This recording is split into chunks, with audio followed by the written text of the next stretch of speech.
SAI is celebrating its 10th year now in Australia.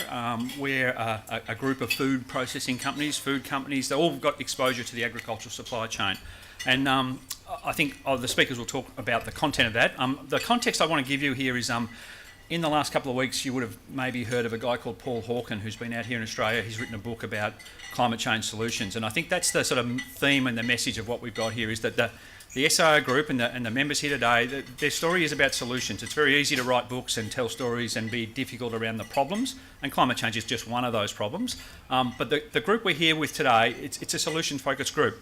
SAI gives us a very sort of safe and a very productive and collaborative way to actually go, how do we make these problems here into something that we can actually work with? How do we look for those opportunities that we can unlock? And so SAI has really been a valuable forum for that here for us over the last 10 years. Long may it continue, and hopefully the insights here today are useful in that. We'll do Q&A at the end of it. In Paul Hawkins' book, he lists 100 possible solutions to the climate change story. His book's called Drawdown, I think. 43 of those solutions relate to agriculture, food, or land use, rural land use, right? So if you're serious about the problems here and serious about finding solutions to those problems, the focus here on agriculture and the focus here on the food sector is a real key to unlocking that. And I think that's the context that we all come to work in. That's the context that SAI drives its meeting in. There's a big game in front of us here, lots of challenges, and we're working to actually do that in a collaborative way to solve those.